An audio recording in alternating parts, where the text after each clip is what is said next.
It's October 15th, 2023, and I'm about to join my mom on a trip to Japan we've been planning for over a year.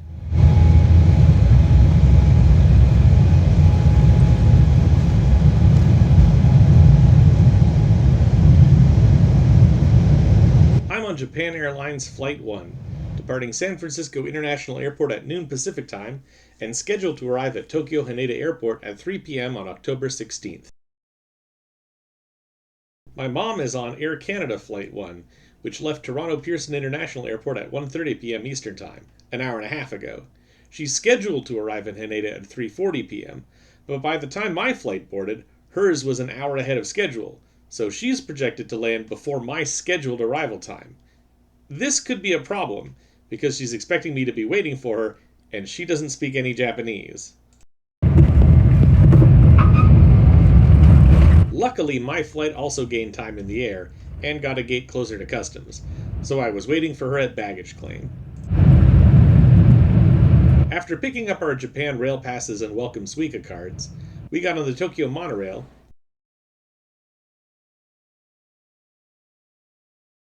met a friend at Tennozu Isle Station,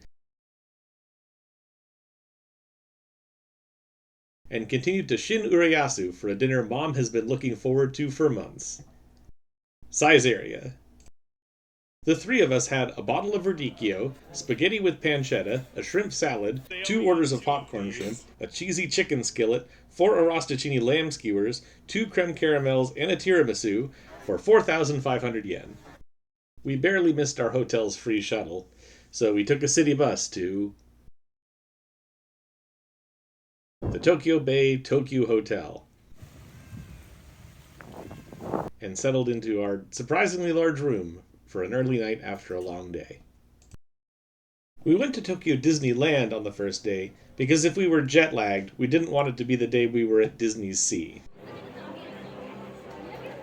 Normally only children are allowed to wear costumes at Disney parks, but we went in October, and Tokyo Disney Resort has different Halloween rules than the American parks. I went as Nick Wilde, and Mom went as Judy Hopps. And show the tail. The line for Beauty and the Beast was already 2 hours by the time we got there, so we backtracked to Space Mountain, which was only 45 minutes. Then we went on Star Tours, which only had about a 20-minute line, and we got the 2 Rise of Skywalker segments, which must be the newest ones. We skipped the line for Big Thunder Mountain with 40th anniversary priority passes, which are like original Fast Pass, but you can use the app to get them. Then we watched Country Bear Jamboree, which was half dubbed and half English. A little surreal. We paid 2,000 yen each for Premier Access passes for Beauty and the Beast, but they saved us 2 hours in line, so they were a pretty good deal.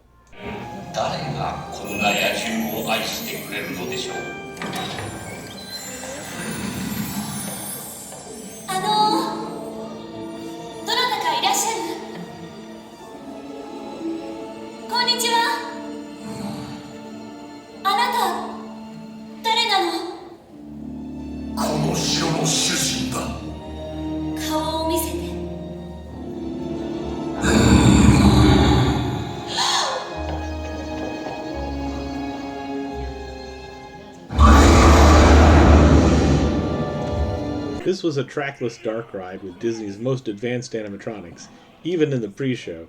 A group of 6 teacup cars moves through the ride together, so you get to spend enough time in every room for a musical number with animatronics, and the seats can tilt relative to the car, so you feel like you're joining in the dance.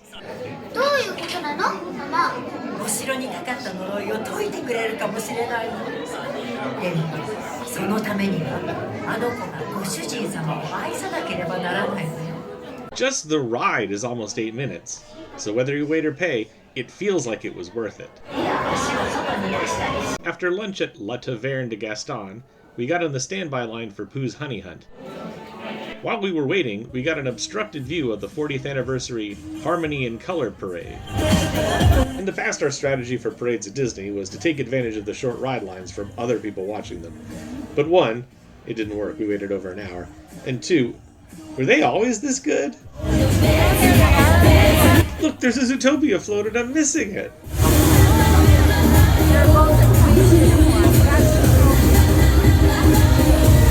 just occurred to me that Disney floats are made by the people who make Disney rides.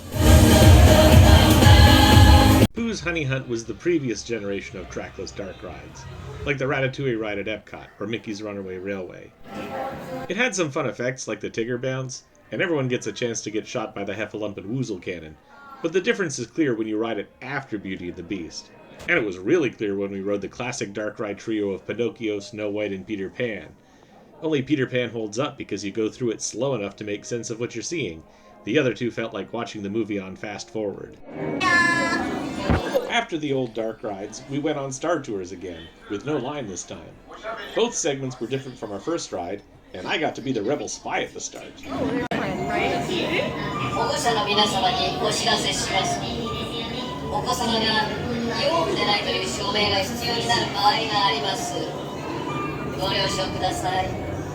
After this, we rode the Monsters Inc. Flashlight Dark Ride, split a calzone, and crossed through World Bazaar on the way to a nighttime jungle cruise. It's sort of incredible that they let it get this dark. I don't just mean on the ride, although I do have a lot of empty video.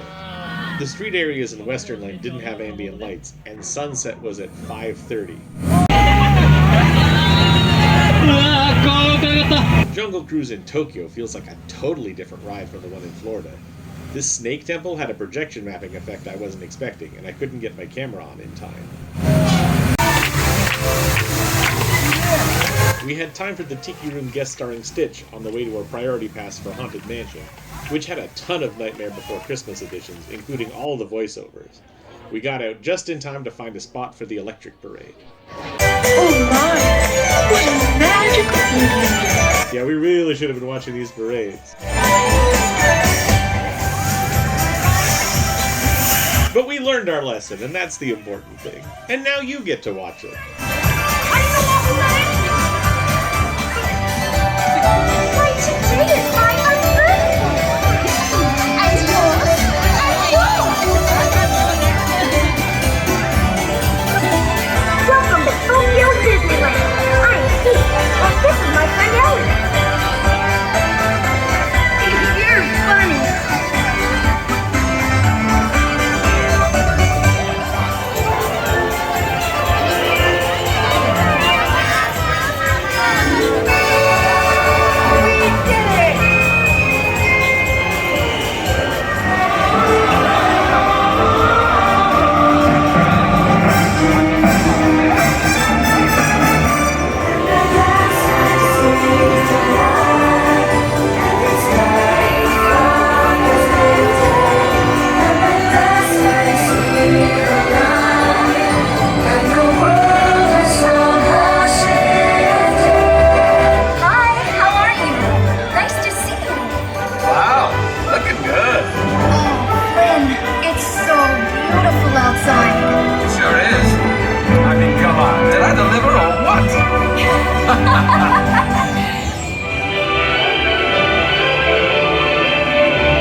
We got on Small World with no line, then after a brief attempt at souvenir shopping, one last ride on Star Tours that made us miss the fireworks. Pirates of the Caribbean was closed for maintenance, but we got on every open adult ride except Splash Mountain, which we were okay with because we didn't want to get wet.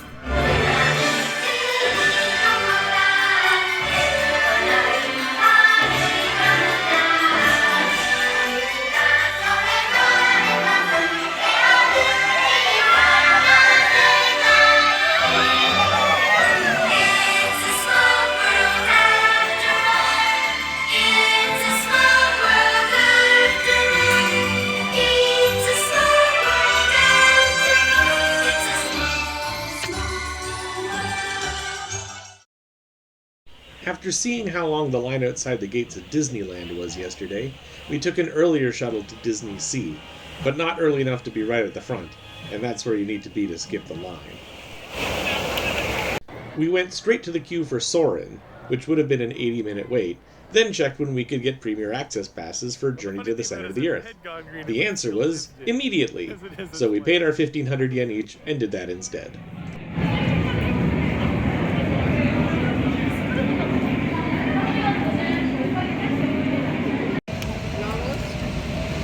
The gifts, yes. While the theming was impressive, the ride, which uses the same system as Test Track and Radiator Springs Racers, was less so. I felt like it had the first third of a good dark ride and the last third of a good thrill ride, but it was missing the middle third of anything. 20,000 Leagues Under the Sea was closed for maintenance, and we knew it would be months in advance. But that didn't stop Mom from being disappointed, since it seems like every time she tried to go on it in Florida, something went wrong. With nothing else to do in the mysterious island area, we went local north to the Lost Coast, where Indiana Jones and Raging Spirits both showed up in the app as having 5-minute waits. Since Nemo and Friends Sea Rider had a 15-minute wait, we got a free priority pass for that a little over an hour away, and made our way into the Temple of the Crystal Skull. So this was built before the movie.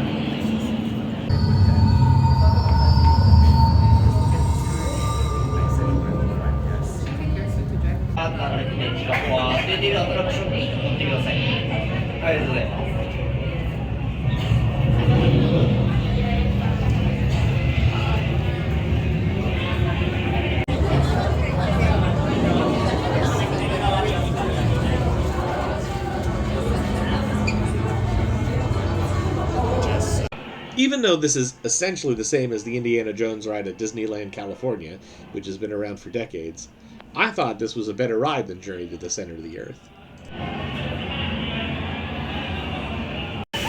By the time we got out of Indiana Jones, the line for Raging Spirits was up to 45 minutes. We probably should have got the priority pass for it instead, since we would have been able to request another priority pass right after using it. But live and learn. Since we were here and it wasn't going to make us miss our time slot for Sea Rider, we lined up.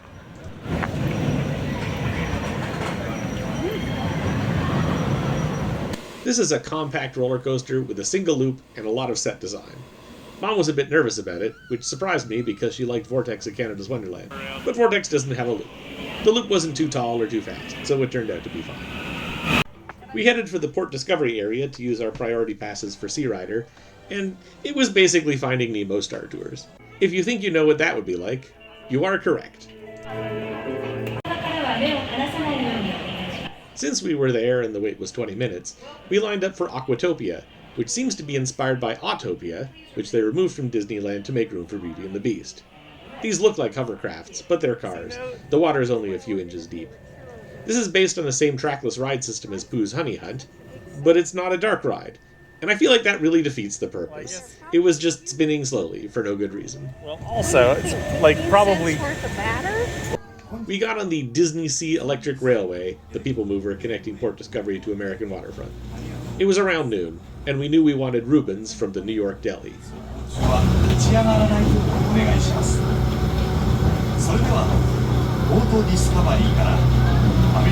By the way, that huge building is a restaurant.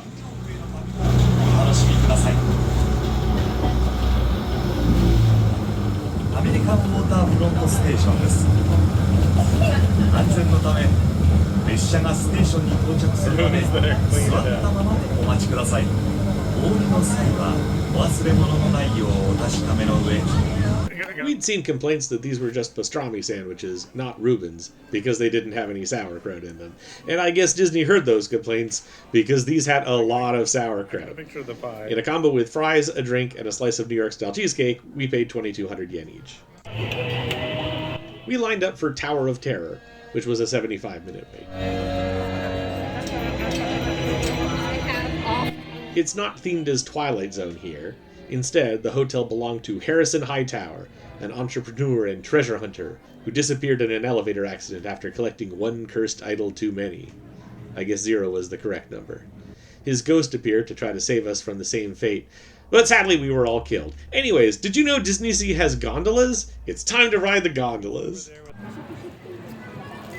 A gondola ride in Venice is currently 80 euros for 30 minutes for a group of up to 6, and if you go in October, they'll be done for the year. Disney Sea park admission was 8,900 yen each midweek. You can ride the gondolas as many times as you can line up, and it doesn't smell like sewage. And while it is Disney, these aren't on a track like It's a Small World. They're real gondolas rowed by real Japanese men pretending to be Venetian men.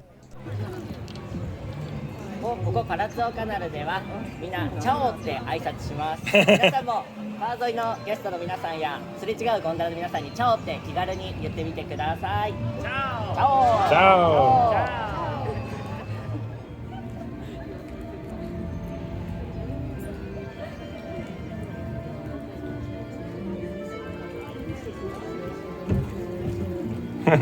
オ。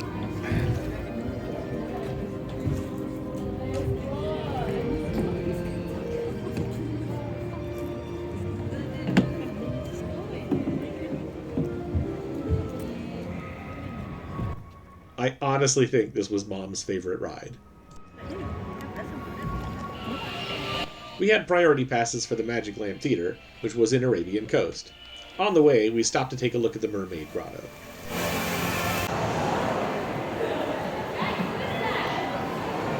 It only has kids' rides in it, so we didn't stay long. The Magic Lamp Theater combined a 3D video of the genie with a live-action performance about a magician's assistant who befriended the genie and the magician who tries to exploit him.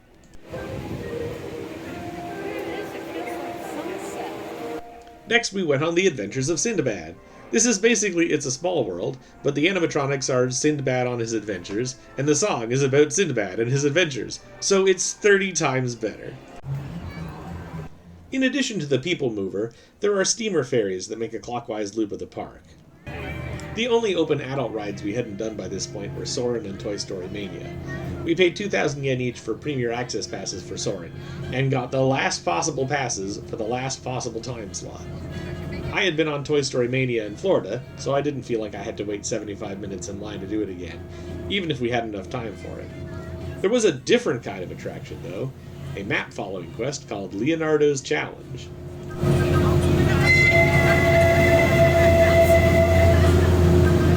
It's in the fortress at the front of the park, so we took the ferry to get closer to it.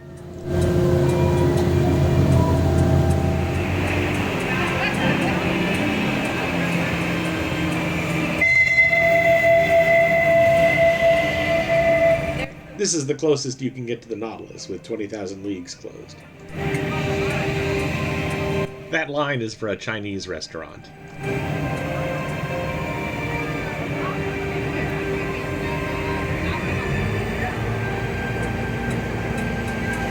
Unfortunately, Leonardo's Challenge closed at 4:30, so we decided to rest our legs and claim a good viewing spot for the Believe Sea of Dreams water show.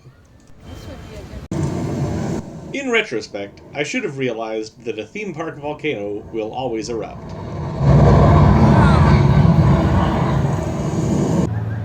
Yeah, that's a good spot.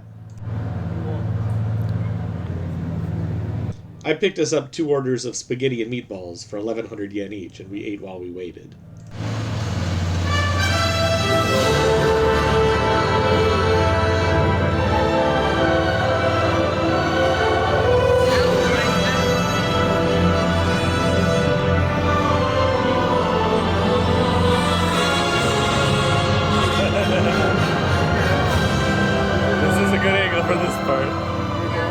The whole show is 30 minutes long. I'll link to an unedited version in the comments.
Instead of the airline theming of Soarin' at Epcot, here the line weaves through Society of Explorers and Adventurers member Camelia Falco's Museum of Fantastic Flight. In the last room, a painting of her comes to life and invites us to ride a Da Vinci-esque ornithopter. The ride experience is the same as Soarin' Around the World, except it ends in Tokyo, because we're in Tokyo. Well, Chiba, Greater Tokyo area. Once again, going on a ride in the last hour the park was open meant we missed the fireworks. But we weren't upset. And after taking the shuttle back to the hotel, we finished a great day by splitting a grapefruit chew-hi and having an ice cream cone each. It's our first non-Disney day, and we're planning to visit Hakone on the way from Tokyo to Osaka. Here's the itinerary. We have to be on the 8:15 shuttle from the hotel to Shin Urayasu, because the next one is at 9:30. They need the bus for the Disney Resort runs. There's a chance we could make the 8:35 train on the Keio line, but we're planning on being on the 8:42 train, with our bags, in the middle of Tokyo's infamously crowded rush hour. The Keio line tracks at Tokyo Station are perpendicular to every other line, and it's a long walk to transfer to the Tokaido Shinkansen platforms. On the 8:42 train, we'd arrive at 9:06, so we should have time to make the 9:27 Kodama, which stops at every station. Our backup would be the 9:33 Hikari, which doesn't stop at every station, but does stop at the one we need.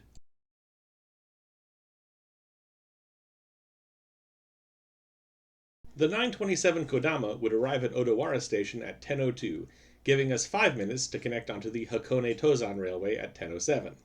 If we're on the Hikari, or we miss the connection, the next train is at 10:26.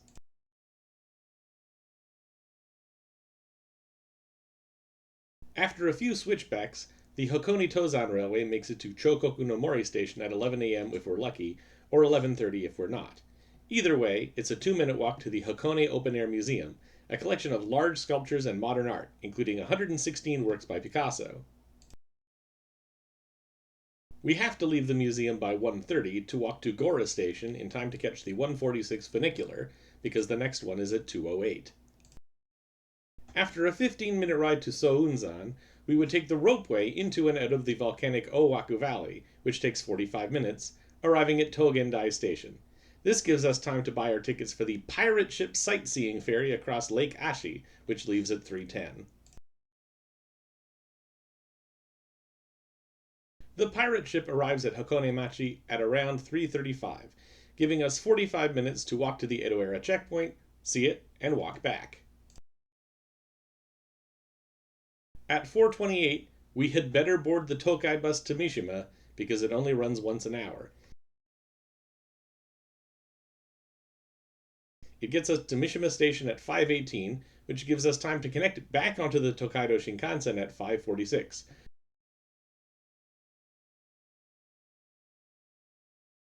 Arriving at Shin Osaka at just before 8.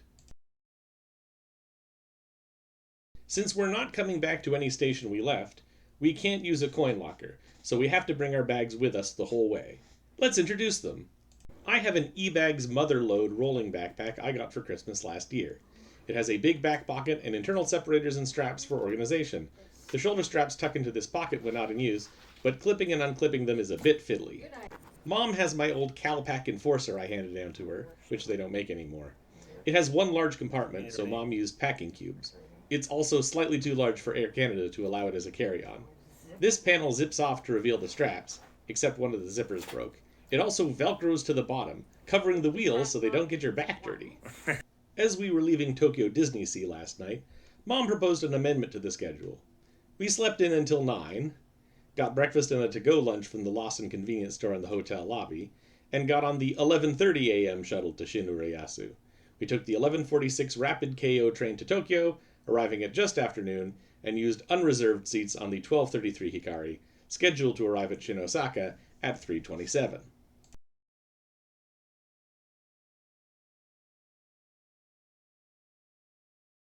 We were spending 3 hours of extra travel time to gain 3 hours of sightseeing, but every hitch in our travels would cost us at least half an hour.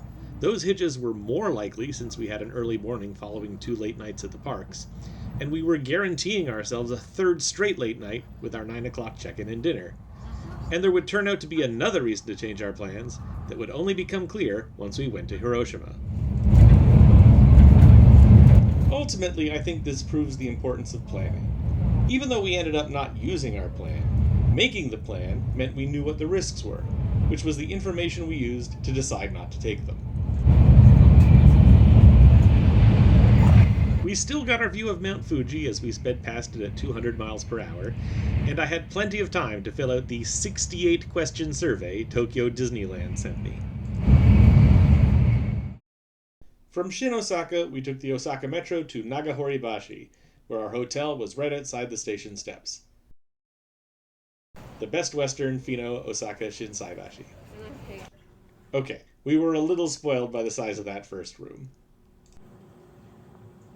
The one part of the plan that we stuck to was having all-you-can-eat shabu-shabu for dinner at a chain restaurant named Shabuya. It stayed on the chopstick. I'm pretty impressed. They bring you thinly sliced raw meat, you cook it in a boiling pot of soup, and you eat it with your choice of sauce while it's still hot.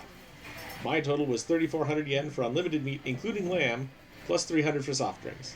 Mom got the 300 yen seniors discount. It was surprisingly automated, since you not only order meat refills on a tablet, but they're brought to you by a robot waiter.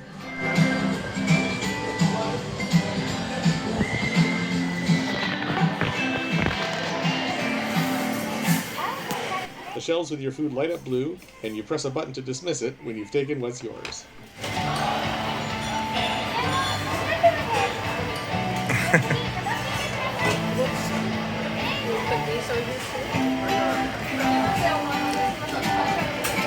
I guess servers don't have a union in Japan either.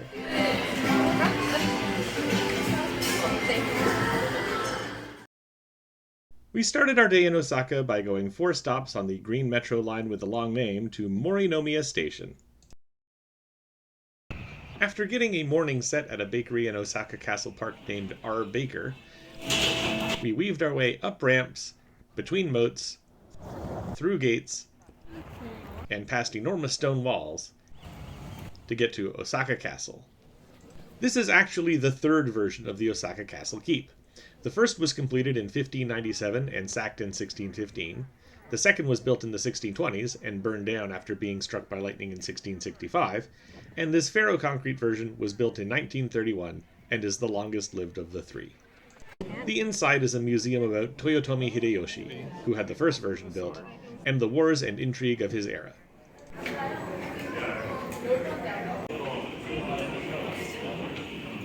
There's also a rooftop observation deck. For 500 yen, you can be photographed dressed as a samurai, and I chose this antler helmet as worn by Sanada Yukimura, Japan's greatest warrior. Next, we took the subway to Dotonbori. Because it was Friday, canal cruises were supposed to run from 1 to 9, and the ticket window opens an hour before the first cruise, so we intended to be there just before noon to get tickets for some time in the evening, which we expected to sell out quickly. However, because there was rain forecast in the evening, the cruises started early and were rescheduled to end at 5, so we used our passes to get tickets for a noon cruise that wasn't supposed to exist, and bought a mozzarella-filled pancake shaped like a 10-yen coin for lunch. We were using the Osaka Amazing Pass, which costs 2,800 yen per person for 1 day. There's also a 2-day version for 3,600 yen. It gives unlimited use of the Osaka Metro and several non-JR rail lines inside the city, plus free admission to over 40 attractions, including everything we did today. The cruise is much less scenic when the neon lights aren't on, but what can you do? This was the first day of the trip when the forecast wasn't 23 Celsius and sunny. This is the famous Glico Man sign. It's more interesting at night, when the background is animated. After the cruise, we walked to the nearby National Bunraku Theater.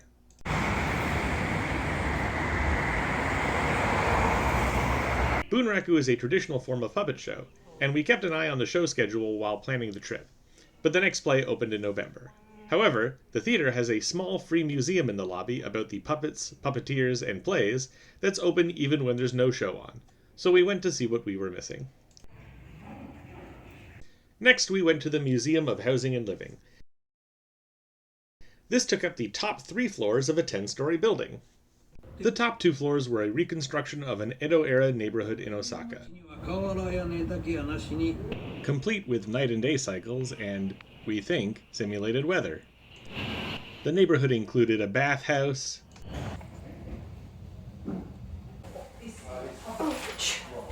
various stores one might see,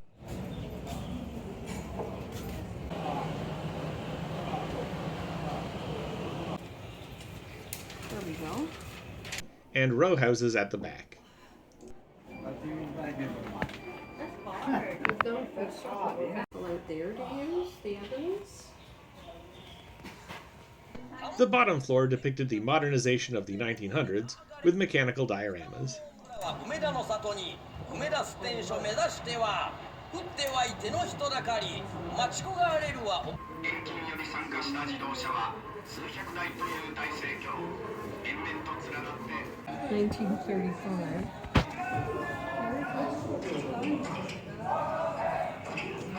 Yes. Mom expressed interest in having pizza from the Domino's near our hotel for dinner until she found out how much Domino's costs in Japan. Instead, we had Chinese food at a hole-in-the-wall place near our hotel, where everyone was smoking but us. After a morning set from the Dotor Cafe in the underground mall near our hotel, we took the Metro Sakai Suji line 3 stops south to Zoo Station. Then turned the wrong way, so instead of going in the east entrance of Shinimamiya Station here, we walked all the way around it before finding the west entrance here. From there, we took the JR Yamatoji line about 30 minutes east to Nara. And then a local bus to Nara Park. The deer in Nara are considered sacred, so they just walk around everywhere begging for deer crackers. Near the entrance to the park is Kohukuji Temple, which has been here for over 1,300 years. There's a museum of ancient Buddhist artifacts, which we couldn't film inside. Mom made an offering in the form of buying and lighting a stick of incense. Oh, there you go.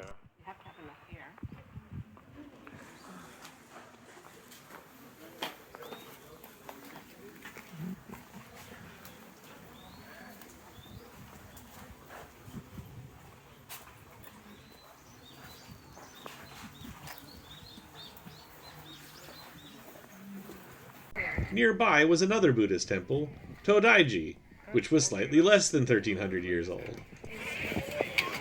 Entrance gates at a Buddhist temple often have statues of bodhisattvas or other guardians. This building contains a large Buddha statue, and they claim it is the largest wooden structure in the world. To make up for Mom not getting Domino's last night, we had lunch somewhere with cheap pizza.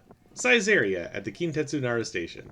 A glass of house wine each, a shrimp salad, popcorn shrimp, a sausage pizza with extra cheese, 2 lamb skewers we ate too quickly to film, and a creme caramel tiramisu combo cost a total of 2,250 yen.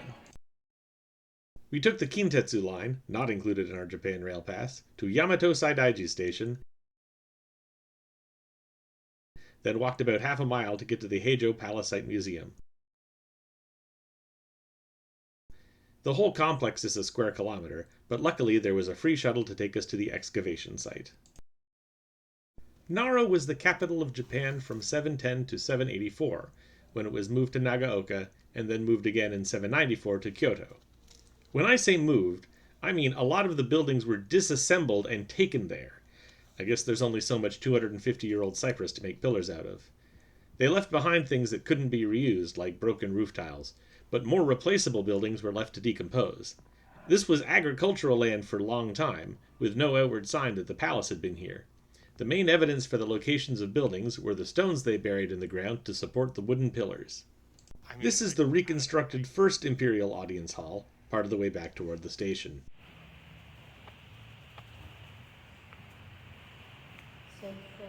No direct evidence exists of the original building's appearance.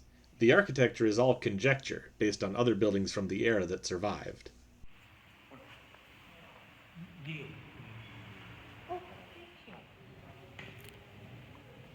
This was the site of the emperor's throne, looking out over a large courtyard where civil servants would assemble for ceremonies. Back at the Palace Site Museum, we actually looked around until closing time. Its exhibits include the clothing and lifestyle of the regular people who lived and worked in the capital in that era.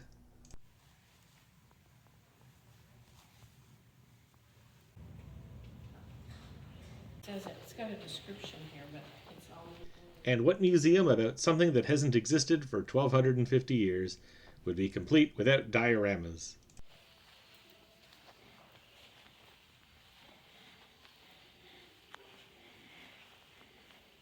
Breakfast pretty well. We returned to Osaka the way we came, except we didn't get lost at Shinimamiya this time. Then went for dinner at a chain called Kushiya Monogatari, where the buffet is full of raw food on skewers, plus breading ingredients, and you have a deep fryer in your table.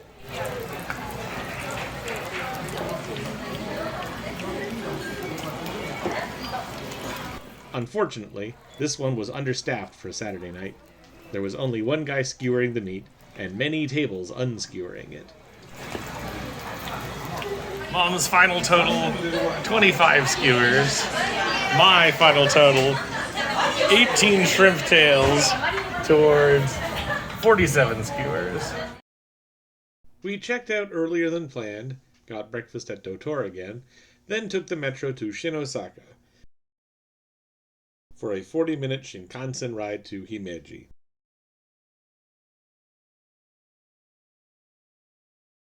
You can see the castle from the station down Otemai Street. But before that, we dropped our bags off in coin lockers, then took the Kobe line to Horen Station in the suburb of Takasago, followed by the Joton bus to Oshiko Shrine. We should have known there would be stairs. Because coming here was Mom's idea, I didn't know what we were looking for, so I climbed a staircase past it to the top of the hill, and only saw it on the way back down. This is known in Japanese as Ishino Hoden. In English, some call it the Floating Rock Shrine.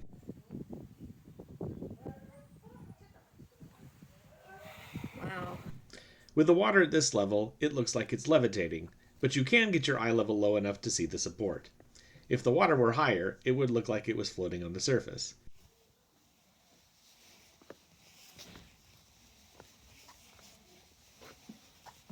The most impressive part is that it was carved from the surrounding bedrock, probably 2,000 years ago.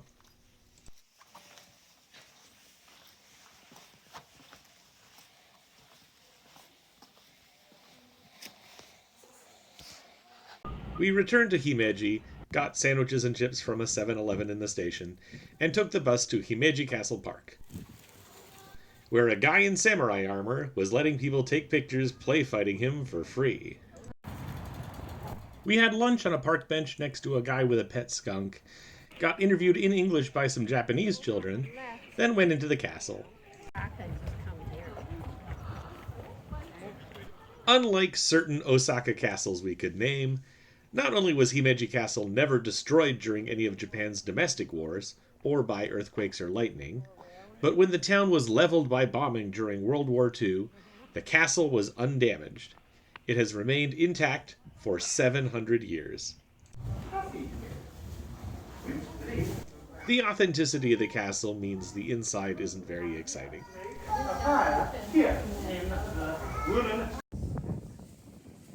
You can get a pretty good view of people who will not be able to invade you.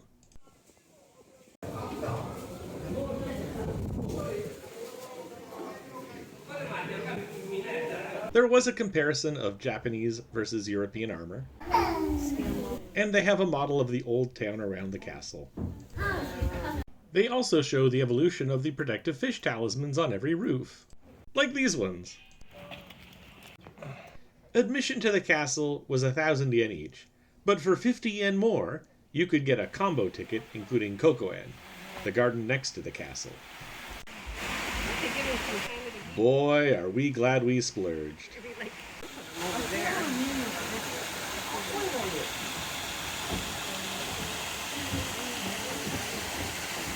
becomes the center point, or the bridge, you know, as you turn, there's a different,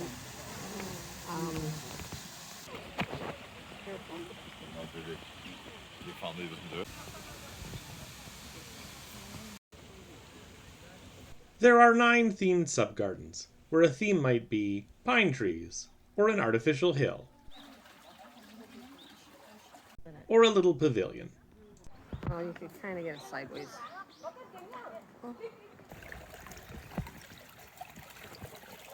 That in like that. Since we didn't know when we'd want to leave, we didn't reserve train tickets in advance.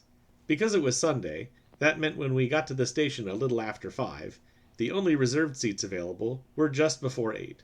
We could have risked unreserved seats, but instead, we had dinner at Freshness Burger, relaxed a while, and took our 1-hour train ride to Hiroshima.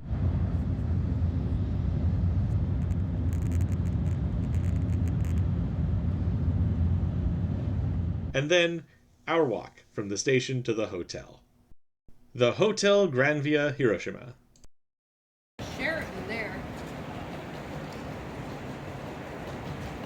We cannot believe.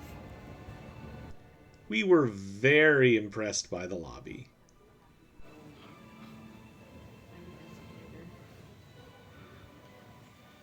The room was a bit of a letdown after that.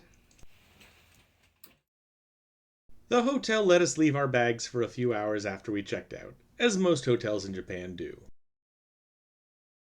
After breakfast at the Dotora in the Shinkansen lobby at Hiroshima Station, we took the Sanyo line 2 stops east to Mukai-Nara and walked to the Mazda Museum and Factory Tour. The tour covered parts of the company's history I didn't know existed, like making corks or 3-wheeled trucks. I don't currently own a Mazda, but I used to have an MX-5 as a track day car, and some friends and I used to race a different MX-5 in Lemons races decorated as the Cheshire Cat, so I still have some affinity for the brand. I like their quirkiness by Japanese standards, like how they made a British roadster without British electrical gremlins, or how they keep trying to put the rotary engine in things. When we started planning the trip, English language tours were still suspended because the country had only just reopened to international tourists, but we correctly assumed they'd come back, so we planned around taking the morning tour and having the afternoon be open-ended. Unfortunately for Mom, the afternoon tour is the one that's in English, but at least all the signs in the museum were bilingual. In addition to cars through the company's history, there was a section on production, including engines, crash testing, modeling, paint, and stamping, leading to a catwalk over the actual factory floor, which was the only part of the tour we weren't allowed to film. It ended with quote-unquote the future, meaning the company's concept cars. It's not white, it's just a reflection. In total, the tour took about 2 hours. We returned to Mukai-Nara and took the Sanyo line 11 stops west to Miyajimaguchi Station. Then walked to the port to take the JR ferry to Miyajima, also called Itsukushima. The outbound ferry goes the long way to give a closer view of the Great Torii at the Itsukushima Shrine. The 400 yen round-trip price of the JR ferry was included in our Japan Rail Pass, but not the recently instituted 100 yen tourist tax on visiting the island. Our first order of business on arrival was a lunch of okonomiyaki. Like all great cuisine, this started as struggle food for the lower classes. It's basically bubble and squeak with fried noodles and a crepe on top. I had mine with a local Hiroshima cola. The tourist tax was added to fund public washrooms and such that needed more maintenance due to overcrowding, as seen here in the throng of people visiting the Itsukushima Shrine. Rather than join that crowd, we did something I had never done in my previous visits to Japan, the ropeway up Mount Misen.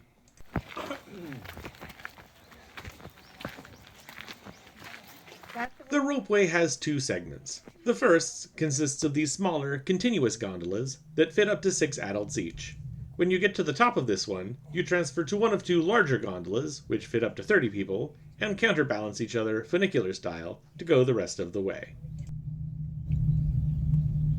It was around here that Mom asked if I would mind terribly if we did not transfer to the larger gondola and just came straight back down on this one instead. Also, she would face uphill again, so she could not see how high up we were. As it turned out, we probably dodged a bullet by not going to Hakone on day 3, because if we had taken the ropeway into Owaku Valley, then had to transfer to another ropeway to get out of Owaku Valley, we might not have gotten out of Owaku Valley. This is not the deer who headbutted me to try to steal my gelato. We took the ferry and the local train back to Hiroshima Station, picked up our bags from the hotel, got beef short rib sandwiches to go from Dotor, and got on the Sanyo Shinkansen back to Shin Osaka, then transferred onto the Limited Express Thunderbird for one stop to get to Kyoto. Our hotel here was the Sotetsu Freisa Inn, Kyoto Hachijoguchi. After trying the 1,200 yen per person breakfast buffet at the hotel, we walked to Kyoto Station and took the Sagano line one stop to Umekoji Kyoto Nishi Station, right next to the Kyoto Railway Museum. This was a pretty comprehensive railway museum, from exhibits on the invention of the train and its introduction to Japan, to science museum-style hands-on exhibits, like this one on why train wheels are shaped the way they are,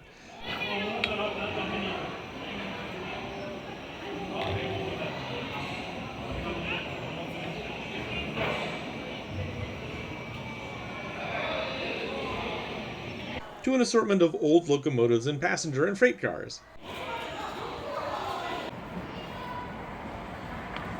including the Series 0 Shinkansen. I'm quite happy to wait. A catwalk lets you see the top of this electric locomotive, and a trench lets you see underneath. The large train set was booked up by school groups, but this smaller train set had cameras on the trains and let you operate them. The roundhouse outside was full of old steam locomotives.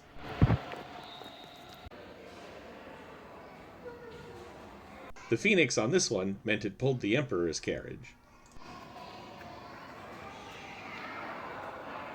Admission was 1,500 yen each for adults. For an extra fee, you could ride a steam train or drive the Shinkansen simulator. We walked back to Umekoji Kyoto Nishi, returned to Kyoto Station, and took the Karasuma Metro line north to Imarigawa Station, right next to the Kyoto Imperial Palace. The palace grounds had a waiting room just inside the entrance with free Wi-Fi and a QR code for the free Imperial Palaces app, which had an audio guide in multiple languages, including English, and used GPS to buzz you when you were next to something it had a blurb about. It was the gold standard of audio tour guides. Kyoto was the capital of Japan from 794 until the Meiji Restoration in 1869. This site only officially became the emperor's residence in the late 1100s, but unofficially, emperors were already living in temporary residences in this part of the city most of the time because of suspiciously frequent fires at the Heian Palace. This gate is called the Jomeimon, and through it we can see the Shishinden, or Hall for State Ceremonies. Although Japan's emperors have lived in Tokyo since the Meiji Restoration, the enthronement ceremonies for the Taisho Emperor in 1912 and the Showa Emperor in 1926 took place here. In addition to throne rooms, residences, and storehouses for sacred regalia, the palace grounds also have a garden, although this one we could only look at from afar.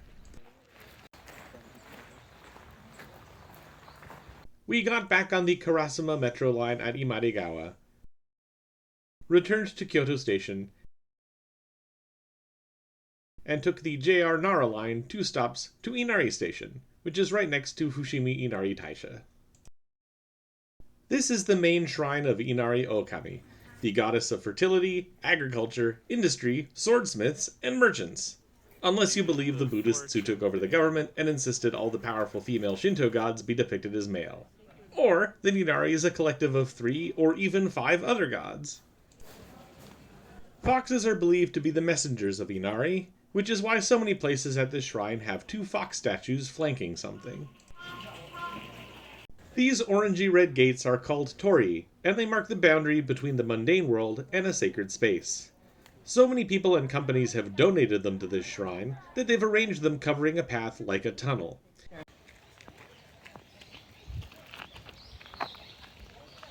It's called Senbon Torii, meaning the 1,000 gates, although apparently there are only 800. That path takes you to that? Is that another shrine?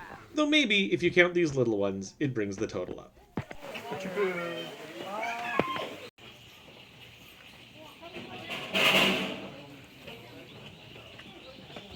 Always happy to be watched over. For dinner, we had ramen at a chain restaurant named Kamukura in the underground mall attached to Kyoto Station. Never got to ride on a gondola. As long as she doesn't starve. At 8:30 a.m., we boarded the Hida Limited Express at Kyoto Station. After linking up with a train from Nagoya at Gifu City, the diesel hybrid train made its way up the Hida River toward Takayama.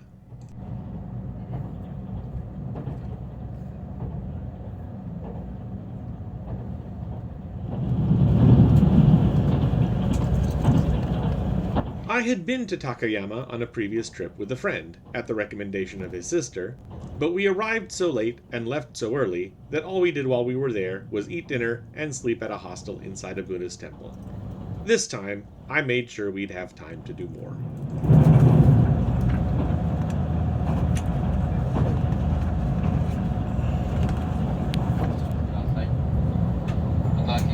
The train ride from Kyoto was 3 hours and 45 minutes. But the scenery was good, and we didn't have to worry about making a connection.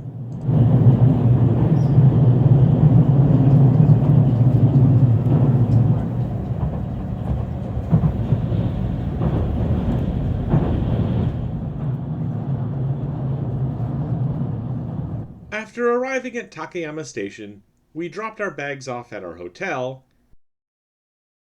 then took the Sarubobo bus to Hida no Sato, or the Hida Folk Village. This is like Black Creek Pioneer Village in Toronto, in that historic buildings from around the Hida region, meaning the north half of Gifu Prefecture, were brought here to give the impression of what an old-timey village would be like, even though no real village would have looked like this, because the building's architecture suited the microclimate they were built in. For example, this high-peaked roof style is called gasho, meaning praying hands. It would have been built in an area with heavy snowfall. This is inside the roof of one of the gasho houses. It uses no nails and is essentially sewn together. This is a more traditional house that would have been built in a more temperate area, but still a fairly rainy one, since the roof covers the patio. Some of the houses were authentically threadbare, but in others there were small exhibits, like the layout of a typical farm, these tools that would be used in straw mat weaving,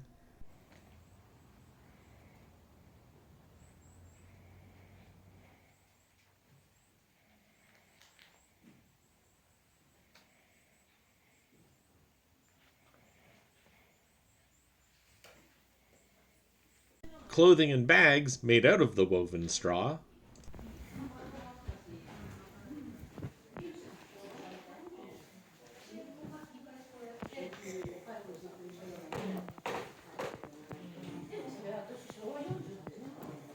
various designs of hearth hooks,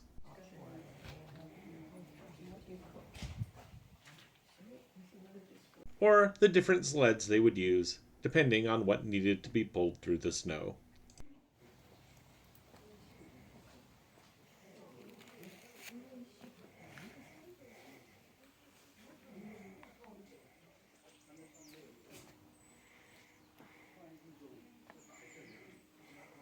The map gave some suggested routes, or you could wander around at your own pace.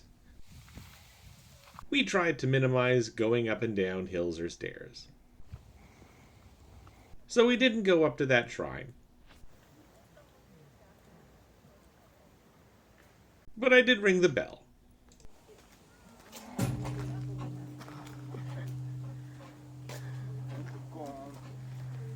If you're coming this far, the travel time is really the price you're paying. But admission was 700 yen each. We spent over 2 hours here, so we felt like that was a pretty good deal.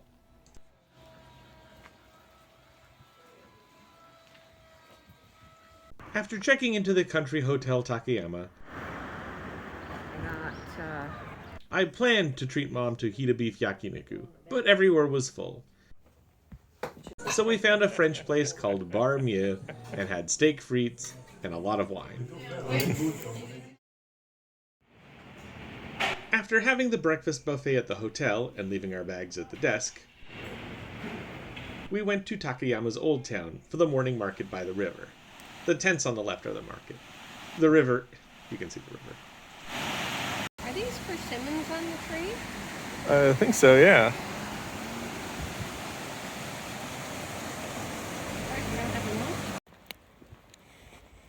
We passed through some historic neighborhoods on the way to Hachiman Shrine. The Parade Float Museum for the annual festival wasn't open yet. But there was apparently a bonsai exhibition. If you don't see much bonsai, you probably think of it using trees like cypress or juniper. But you can use almost any plant, and these used chrysanthemum. They have 7 points, right? Yeah. We continued through town until we reached the Free Local Art and History Museum. This is a model of Takayama Castle. The ruins of the real one are on a nearby hill with a walking path.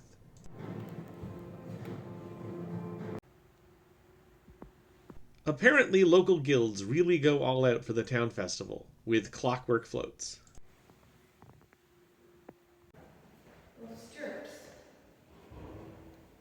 There was also an exhibit of local artwork and handicrafts.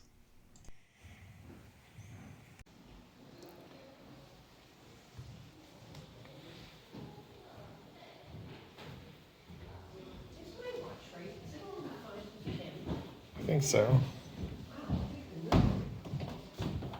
This is something you'd only see in a local museum. These are the carved standards for different firefighting teams. I guess you'd want people to know who put out their fire.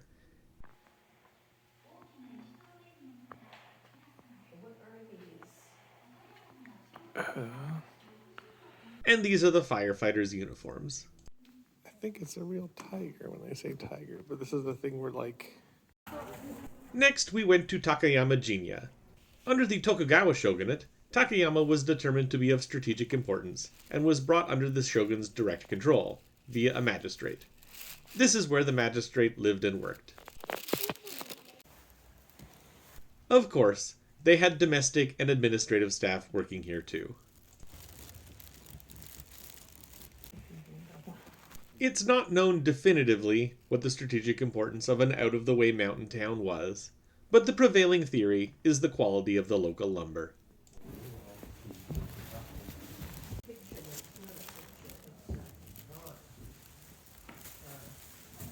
For lunch, we had our second crack at Hita beef with mince cutlet burgers from a literal hole-in-the-wall across the road from our hotel. We then picked up our bags and returned to the station for the 1:17 p.m. train to Toyama, where 8 minutes was plenty of time to connect onto the Hokuriku Shinkansen to Kanazawa. Our hotel, the Daiwa Roynet Hotel Kanazawa Miyabi, wasn't built yet the last time satellite photos of the city were taken. It's a good thing we stayed here late in the trip, because it really raised the bar. Here's our closet. And here's our private in-room washer-dryer.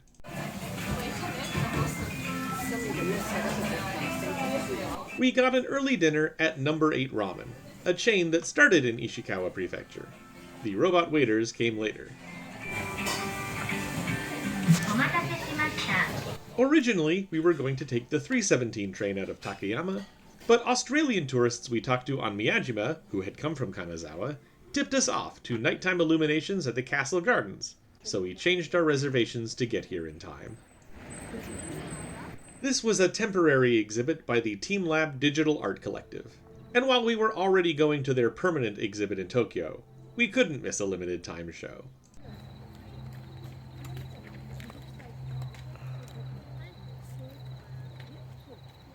This work is based on the Zen Buddhist practice of Enso, where you try to draw a perfect circle with a single brushstroke, emptying your mind so the body is free to create. Here, the brushstroke is the absence of light, rather than the presence of ink. The stroke is made in 3D space and rotates, until at the end, the ink dissipates.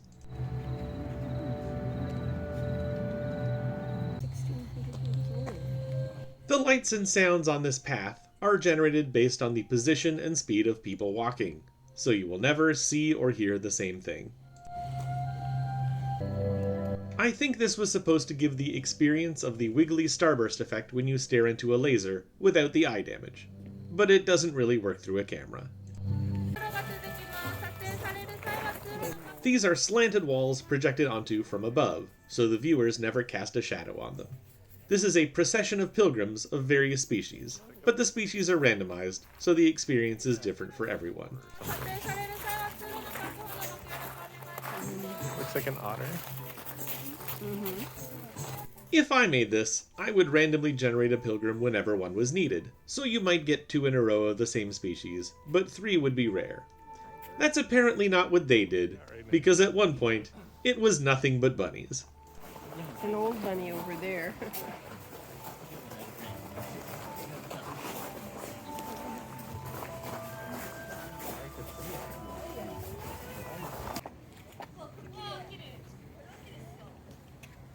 At first, we saw these trees illuminated in color. Each had its own set of red, green, and blue lights, so it could make any color, and the colors changed. As we got closer, we started to see the eggs. The color starts in the eggs and radiates into the trees, and also propagates among the eggs.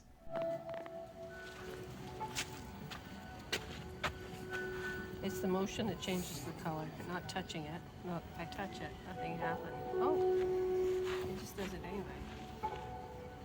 The motion. Does touching the eggs affect their color? We weren't totally sure, but everyone was trying.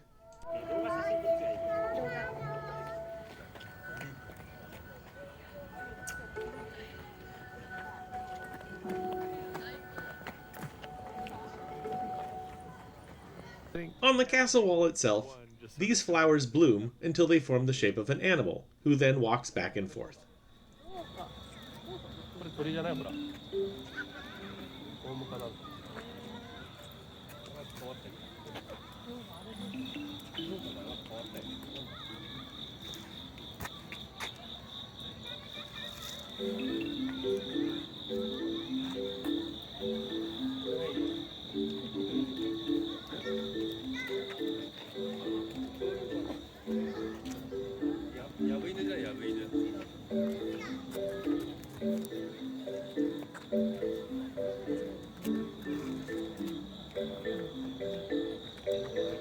See the reflection in the water?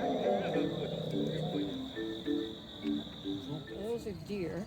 That's like a bunny. The flowers keep blooming until the wall is totally full of animals, and you can barely tell one from another. At which point, they all freeze, the flowers wilt away, and the cycle repeats. And the bunny's coming back. This was the most interactive piece. Everyone got a coloring sheet of a local historical figure of their choice, and there were rows of tables with oil pastels to color yours in. Here are our completed characters. Then you take the picture to someone with a scanner, and your character appears on this huge video wall and interacts with everyone else's character.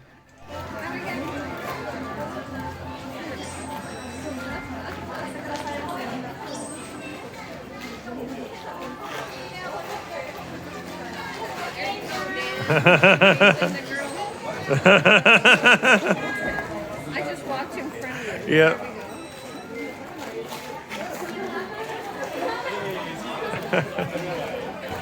Did he In the end, we were here for about an hour and a half, and we were really glad we came.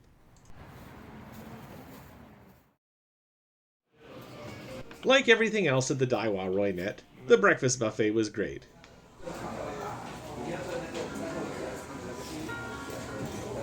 I wish I could say this was the first time I had chicken nuggets for breakfast, but we got karaage-kun from Lawson on the first day. We left our bags at the reception desk and went to Nagamachi, the former samurai district, after a scandalous transit incident. A bus didn't show up, and we waited 15 extra minutes. Our first stop was Nomurake, a samurai family's former house. It looked like a normal Japanese house, with a nice garden.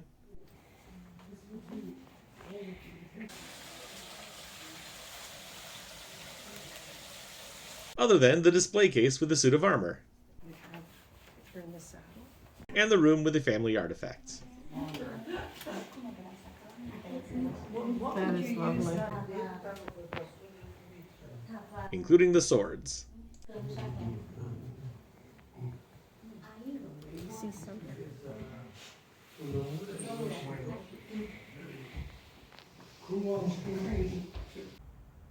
Of the Maeda clan who once ruled the area, but we couldn't film much except the cardboard armor standee with the face hole.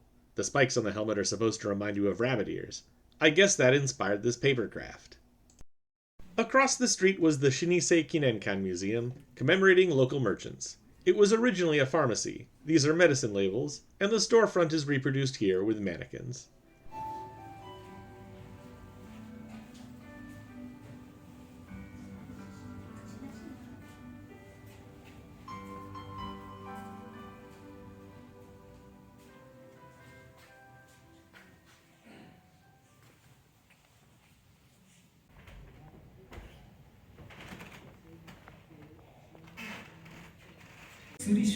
The background floor was the pharmacist's house, and hey, those are temari! Temari are embroidered balls Mom became interested in after a craft session on the Joko cruise, and wow was she excited when she got to this room.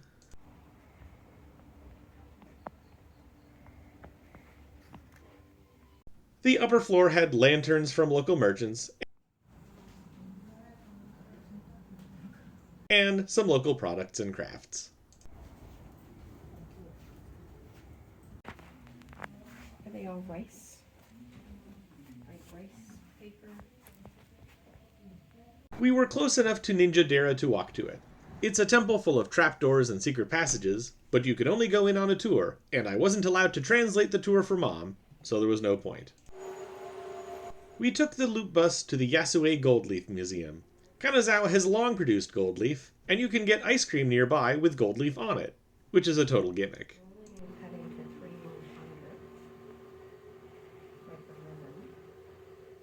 The museum showed both the old-fashioned and modern production methods.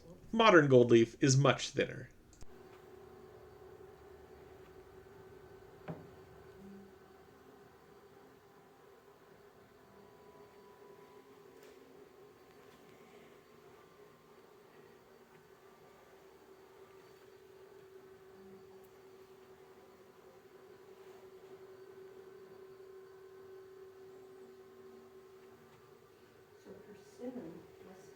There was some info on the different alloys gold leaf can be made from, and the difference in what light passes through them.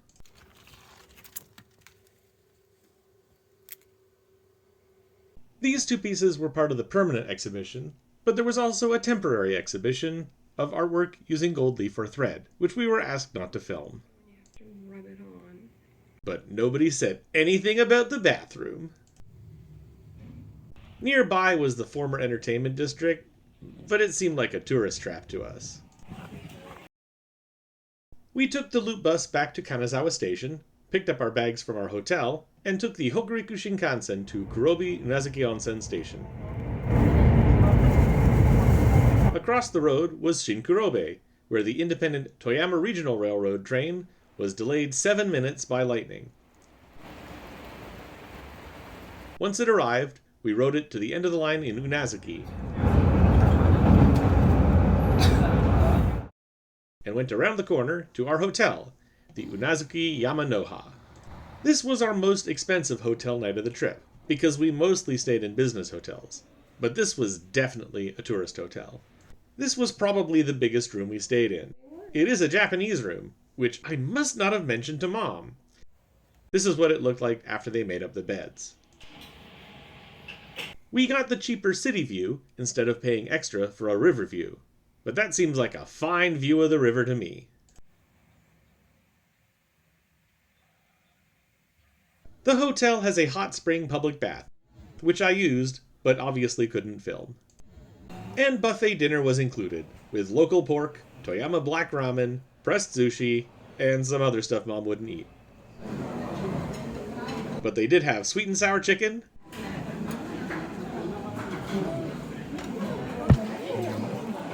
She went past your and tiny desserts. brandy. Here's your tea. There. Breakfast at Yamanoha was pretty good, although I didn't like their coffee. After we checked out and left our bags at the desk, we got on the Kurobe Gorge Railway. Kurobe Gorge is the deepest gorge in Japan, with peaks 1,500 to 2,000 meters above the Kurobe River. This narrow-gauge railway was built to support hydroelectric dam construction. Once the dams were completed, the Kansai Electric Power Company started selling tickets as a sightseeing train, although it's still used to shuttle employees to work as well, and there are many stations where civilians can't get off. We paid a little extra to be in one of the cars with windows.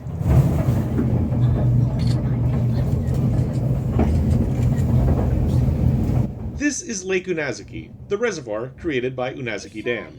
Because the mountains are so steep, rainwater doesn't have a chance to collect sediment before reaching the river, so the lake water is very pure.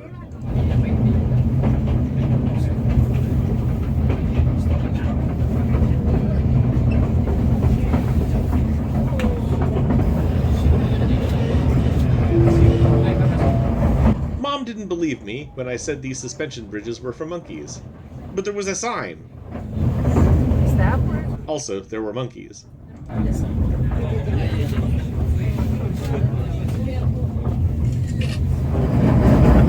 of it now.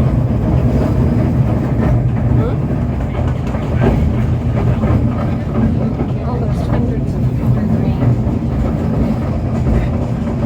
Part and parcel of the number, height, and steepness of the mountains are these narrow waterfalls we saw at many points along the way.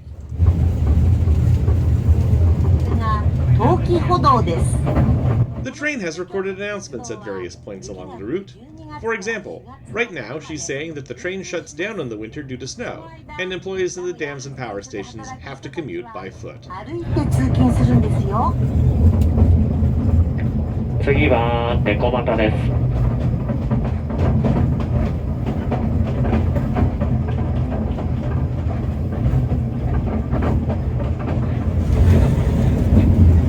ここから先はさらに急な上り勾配が続く。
About 80 minutes to reach the last stop, Keiyaki Daira. There were two directions we could have gone from here. One option was going down to the base of the gorge, then downriver to Monkey Jump Canyon, where the Kurobe and Babadani rivers merge. Mom didn't feel great about climbing back up after that, so we went the other way, over the Okukane Bridge.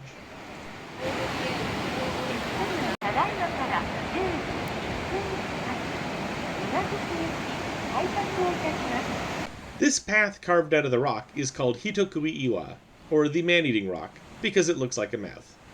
There was a rack of hard hats just before it, with a sign saying to wear one in case of falling rocks. How many people do you think took one? Yep, it was just us.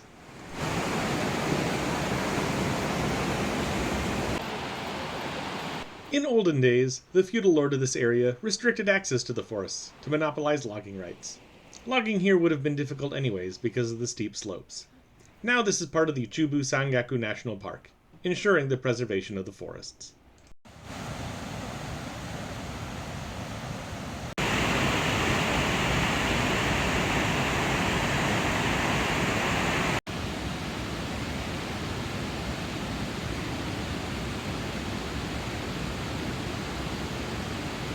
We booked both legs of our round trip 3 months in advance, so it was a coincidence that it started to rain just before our scheduled return train. If they have to give you hard hats to protect against falling rocks, then you probably don't want to be in the gorge when it's raining anyways. I did go down to river level while Mom checked out the visitor center. They had a hot spring foot bath, but I didn't use it because I only had a hand towel.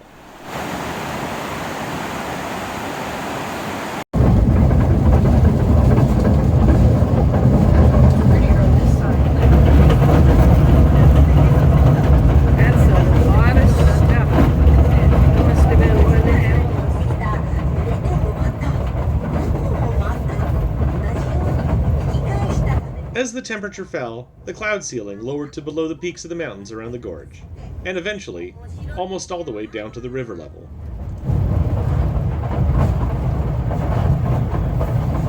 We were pretty lucky to have the weather be 23 Celsius and sunny most of the trip. Today, ironically, we were lucky it rained, because we wouldn't have got this view otherwise. You can see how it would have inspired landscape artists throughout history.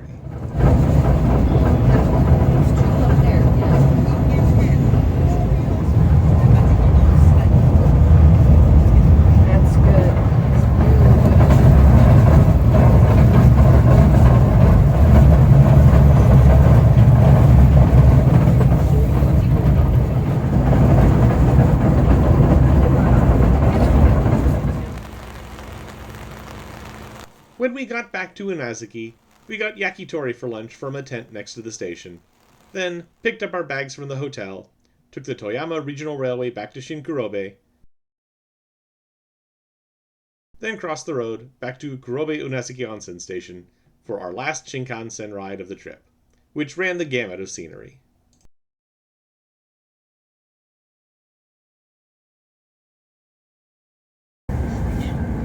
We saw the Sea of Japan near Itoigawa, the mountains near Nagano, and the city as we crossed from Saitama into Tokyo itself.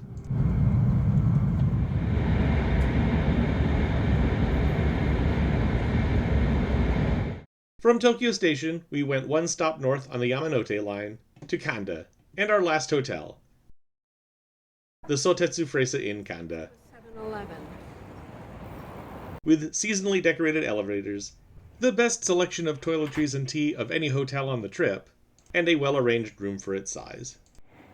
After dinner at the Saizeria in Akihabara, we went to Mode Off in Okachimachi, where Mom bought a purse for 2,000 yen and a scarf for 500.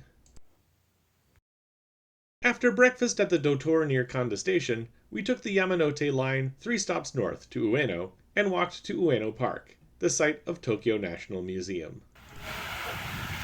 Normally admission would be 1,000 yen per person.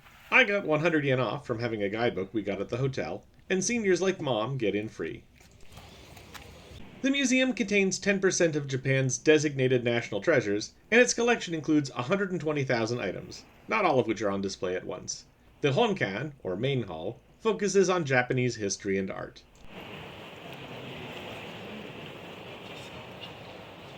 I like this triptych, where the background is continuous, but the foreground isn't.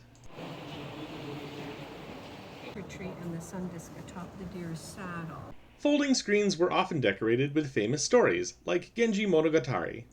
For a larger room, you could split the story across 2 screens. The gold leaf on this one makes the decoration seem 3D.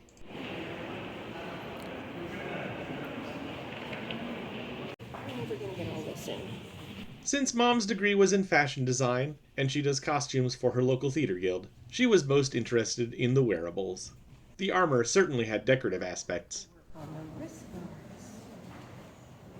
Oh, and on the chest plate.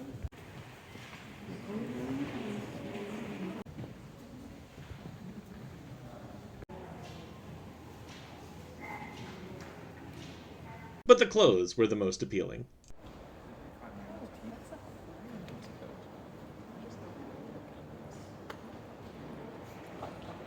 We paid extra to see a presentation on the restoration of this hand-painted kimono. Just like now, clothes could be a souvenir. I saw the 8 views of Omi and all I got was this lousy kimono. So it was woven first and then painted. And then embroidered. Mom took notice of the sleeve length, with shorter sleeves being more practical for daily wear, and longer sleeves worn at formal events.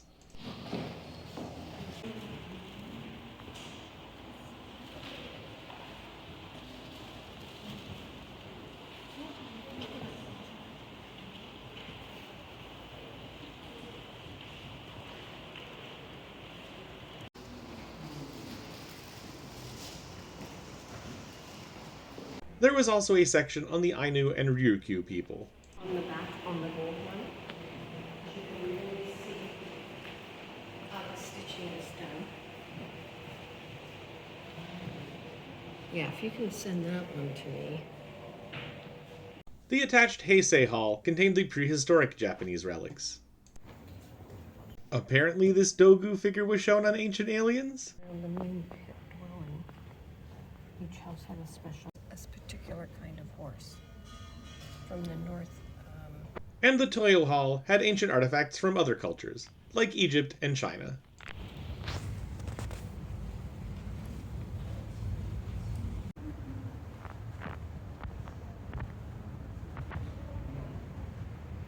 It was Sunday, so there was a festival in Ueno Park, with food stalls, open-air merchants, It looks like everything here. and live performances. But we had lunch plans. In Japanese, 2 is ni, 9 is ku, and niku means meat, which makes the 29th Meat Day.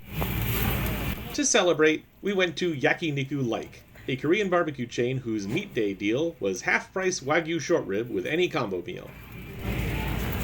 Across the street was a shoe store, where Mom got some slip-ons and some boots. We dropped them off at the hotel, then took the Yamanote line to Yurakucho Station, the Yurakucho Metro line to Toyosu Station, and the Yurikamome line to Shin-Toyosu and Teen Lab Planets. This is a permanent installation by the group that did the exhibition at Kanazawa Castle. So I like the way they've staggering the lights has made it look like a zigzag, even though it's...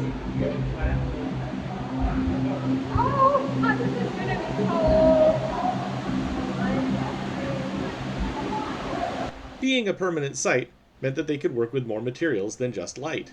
Here, after walking up this watery ramp barefoot, you reach the illuminated waterfall.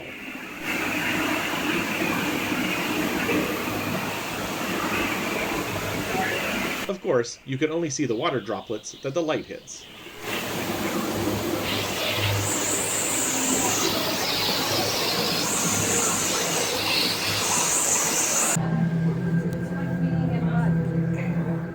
This room was like walking across a lumpy cushion, making the viewer part of the piece of art. It's called Soft Black Hole. Your body becomes a space that influences another body, but Mom thought it was more like mud. This room is called Infinite Crystal Universe. Strands of LEDs hang from the ceiling, some almost to the floor, and others above head height, making tunnels.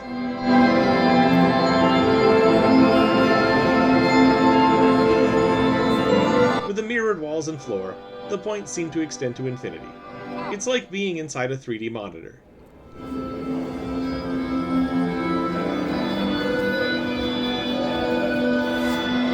What's funny is because there's weird... Oh. Feels like you should be feeling rain, doesn't it? You can influence the patterns with a smartphone app, but you'd have to look away from them to do it. People pushing truckers. This room is full of ankle-deep cloudy water. Which way you want to go? Right or left? Sure.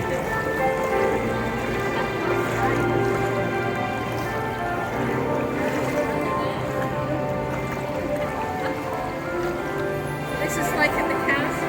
Yeah. Oh, there's a fish. There's a koi swimming through the pond. And it swam around his leg. It went through his leg. Images of fish are projected on the water and swim up to you and around you. If a fish hits you, it turns into a flower and breaks up.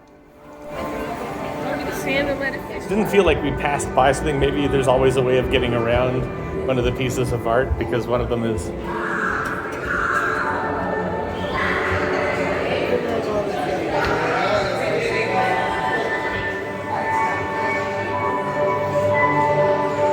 these are them again. Our eggy friends. Hello, eggs. This was like the eggs in Kanazawa, but with the mirrored walls, the experience was denser. The color changes aren't quite synchronized, so you get a wave of color moving through the room. There's one over here, too. It's also a bit maze-like, since you have to find your way around the balls to the exit.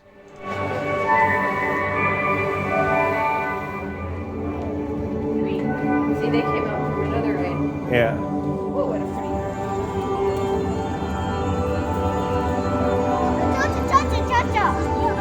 The ceiling here is hemispherical, and projected onto it are images of flowers moving away from you, so you feel like you're falling through them.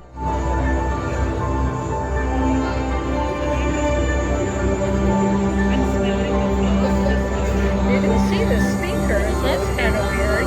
Yeah. They recommend you sit on the ground, but I felt like the effect was stronger while standing up. Maybe they don't want you to get vertigo.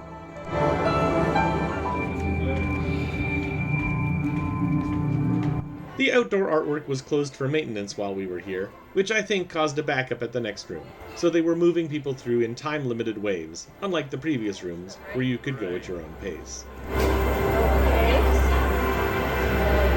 Thousands of orchids are suspended from the ceiling.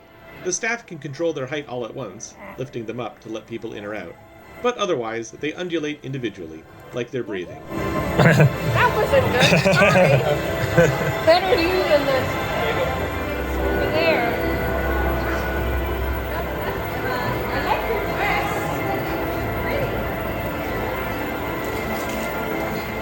dress. With the mirrored walls and floor, the orchids seem to continue forever, which gives a feeling of visual overload. There's no background, nowhere you can look where you won't see the art. That describes a lot of the works here. You in the middle, seeing art stretching to infinity. It's a surreal and serene experience I highly recommend.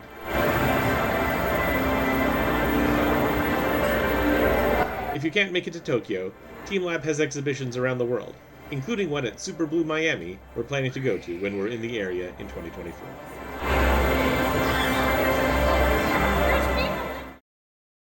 After checking out and a late breakfast at Dotor, we took the Chuo line from Kanda to Shinjuku to go to the Disney flagship store. For some reason. But the thing we wanted was from last year, so the staff said no store would have it. Also, we learned that if you want to film a 3D billboard, your camera's frame rate has to match the billboard. We took the Yamanote line south to the fashionable Harajuku district, where Mom browsed a secondhand store. It's just like, sort of. And we had lunch at Mossburger. They're all framed. Because Air Canada said Mom should be at the airport 4 hours before her flight, we took the Yamanote line around the south end of the loop to Hamamatsucho and got on the Tokyo Monorail Express train for Haneda Airport. Since I've been doing all the talking, I asked Mom if she had any closing thoughts. She said, "It was a wonderful trip. We made ranked lists of what we wanted to see, and we saw everything on our A-list and a lot more. It was funny how some of the best moments weren't the biggest attractions, though she did enjoy all of them, except the ropeway. It's the surprises, like the gardens in Himeji, the French Bistro in Takayama, the Castle Light Show in Kanazawa, and the Kimono Restoration Show at the Tokyo National Museum that will always be her favorites. It was the trip of a lifetime, made better because we shared it as mother and son. There was a 7-Eleven behind security at the airport, so we could spend the last few hundred yen from our welcome Suica cards on drinks, and in Mom's case, sandwiches better than the food Air Canada was going to serve her. They're different size. Speaking for myself, this was my third 2-week trip to Japan, but the first in almost 17 years. Each has been very different, not only because I traveled with different people, but because I was a different person each time I went. I think this one went the best, because the planning we did meant we made the most of the time we had.